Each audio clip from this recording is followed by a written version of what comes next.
je te rappelle. Hé, Matteo! Vous voulez voir quelque chose?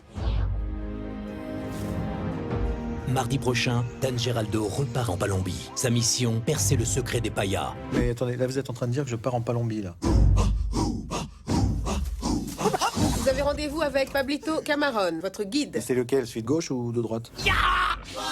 Je me dirige vers le redouté territoire des payas. Mon guide, chétif, mal nourri, probablement illettré. Je vous entends cette distance. Hein. D'où vous est venue l'idée de faire un film sur le marsupilami? J'ai toujours adoré ce petit personnage depuis que je suis petit et qui m'a jamais quitté. Et puis de tourner vraiment en comédien avec Jamel. Quand je l'avais dirigé dans... T'inquiète pas, je vais essayer de te mettre cette noisette dans l'oreille. D'accord. Pendant que tu fais cette interview. D'accord. C'est une performance. Très bien. Et donc, j'ai essayé de le... J'ai pas du tout essayé. Ça rentre pas, excuse-moi. J'arrive pas à le perturber. Ça doit rentrer, ça. Mais, attends, alors, est-ce qu'on peut savoir pourquoi il y a une noisette dans un cendrier? Non, je te remercie. Mais tu sais quoi, je me pose la question depuis tout à l'heure. Et j'ai fait que genre... Merci. Comme si de rien n'était. Moi aussi, je te jure, je voulais pas en parler. Bonjour, machin, donc il y a une noisette dans un cendrier. Ça me soulage que t'en parles à ma place, putain.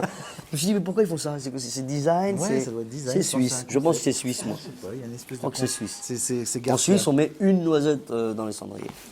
Cette collaboration fait suite à celle d'Astérix et Cléopâtre. Racontez-nous comment ça s'est passé. Attention, c'est le piège, je réponds pas à cette question. Je réponds pas, je te jure. Bon, je préfère vous raconter l'histoire des deux cannibales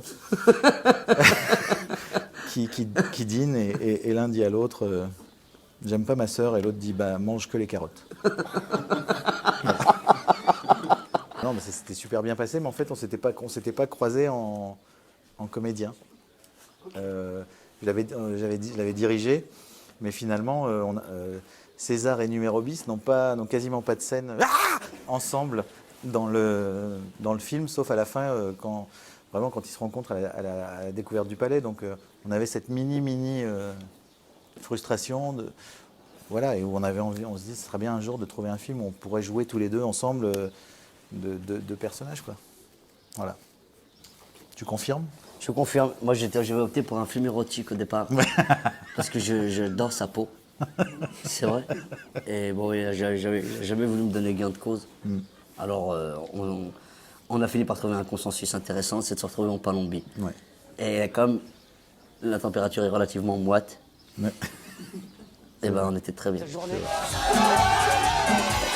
Les amis Romanor.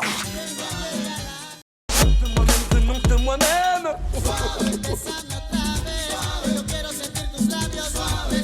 Enchanté, mademoiselle. C'est quoi, Tchoum? C'est pas ta journée.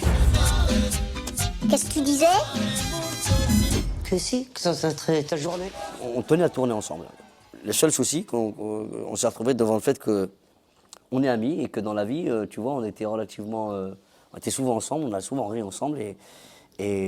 Du coup, on n'a rien foutu. Ouais, c'est ça en fait. C'est exactement ça. Il a mis 10 ans à écrire un film. Pour nous.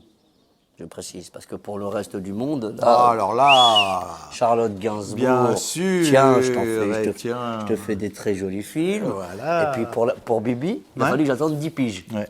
Maliche. T'attendras pas 10 piges pour le prochain. Non, j'attendrai pas 10 piges pour le prochain. Non, ça c'est sûr. Là, ce qui est extraordinaire avec le Marsu, par exemple, c'est que je peux manipuler mon fils comme je l'entends. C'est incroyable. Il va voir cette interview un jour, je te signale. Ouais, mais oui, il aura 19 ans d'ici là, tu vois. Non, quand il la comprendra en tout cas, parce qu'il comprend rien.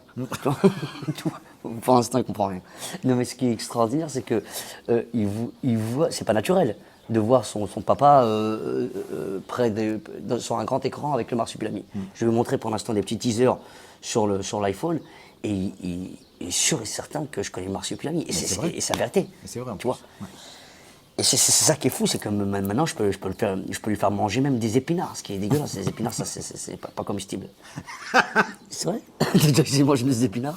Il y a pas longtemps que j'ai mangé des épinards, mais c'est vrai, c'était pas comestible. C'est pas comestible les épinards.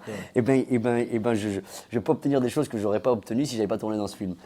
Alors, ce que je peux te dire, c'est que j'ai trouvé un filon extraordinaire pour communiquer avec mon fils. En tout cas, c'est de faire des films de cet acabit-là, quoi, tu vois.